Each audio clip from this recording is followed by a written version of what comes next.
Halo teman-teman semuanya, kembali lagi di channel Dunia Kris dalam program Tukar Kawruh. Pada episode kali ini kita akan membahas sesuatu yang mungkin sedikit berbeda ini. Bukan soal tuah dari sebuah pusaka, juga bukan soal mistisnya sebuah pusaka. Tapi tentang satu hal yang sangat menarik dari kris itu sendiri. Bagaimana sebenarnya kris hidup dalam dunia perdagangan. Karena faktanya, kris itu bukan hanya sekedar barang pusaka. Ia juga bagian dari ekonomi.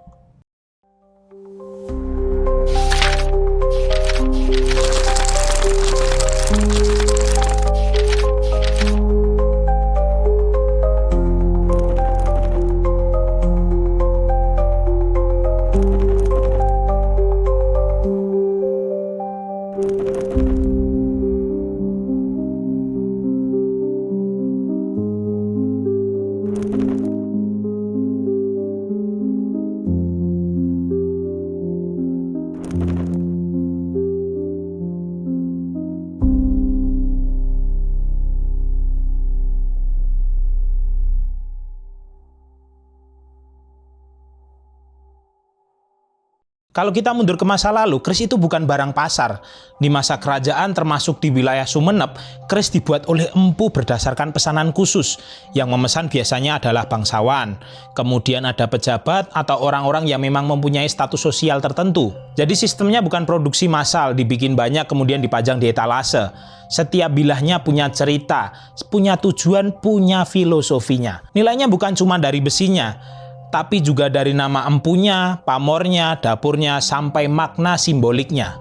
Lalu kita melompat ke masa kolonial. Fungsi kris sebagai senjata sudah mulai berkurang, regulasi senjata makin ketat, teknologi modern mulai masuk ke Indonesia, gaya hidup masyarakat pun juga berubah. Kris pelan-pelan bergeser dari senjata menjadi sebuah simbol, lalu menjadi sebuah barang koleksi.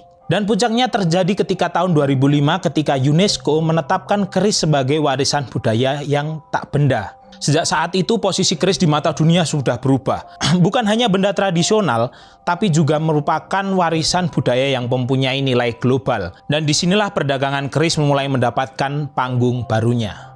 Kemudian ada satu fase penting dalam sejarah perdagangan keris ketika para pengrajin mulai menyadari bahwa pasar telah berubah. Di Madura, khususnya di desa Engtongtong, para pandai besi mulai membuat souvenir keris. Ukurannya lebih kecil, harganya lebih terjangkau, dan tentunya lebih mudah untuk diproduksi. Ini bukan merupakan penurunan kualitas, tetapi strategi bertahan hidup. Kalau dulu pembelinya hanya kalangan tertentu, sekarang pasarnya diperluas, wisatawan, kolektor pemula, bahkan sampai pasar luar negeri pun. Inilah yang disebut dengan adaptasi budaya terhadap ekonomi. Kemudian bagaimana sih sebenarnya harga kris itu ditentukan?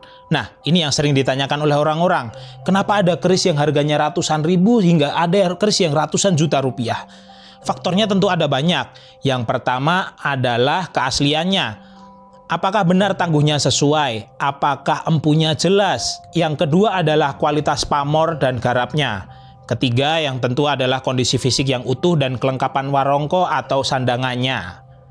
Dan yang keempat tentu saja adalah nilai sejarahnya. Dan yang menarik, pasar kris hari ini tidak hanya offline. Ada pameran budaya, ada komunitas kolektor, kemudian ada media sosial, bahkan ada marketplace khusus untuk barang antik.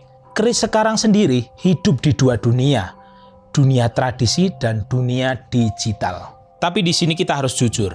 Ketika kris masuk dunia perdagangan, tentu ada resikonya. Makna bisa tergeser oleh harga, filosofi bisa kalah oleh tren. Karena itu penting sekali menjaga keseimbangan. Menjual itu boleh, berdagang itu tentu saja sah. Tapi jangan sampai kris hanya dipandang sebagai komoditas tanpa makna. Karena pada dasarnya kris bukan sekedar besi yang ditempa, ia adalah simbol perjalanan sebuah peradaban. Jadi begitu teman-teman, kris dalam perdagangan bukan sesuatu yang salah tentunya.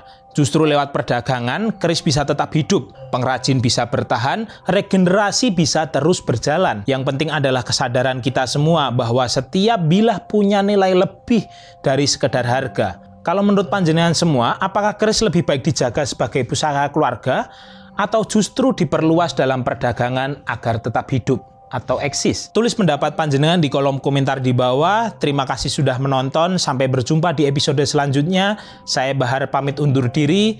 Salam Rahayu, Rahayu, Rahayu.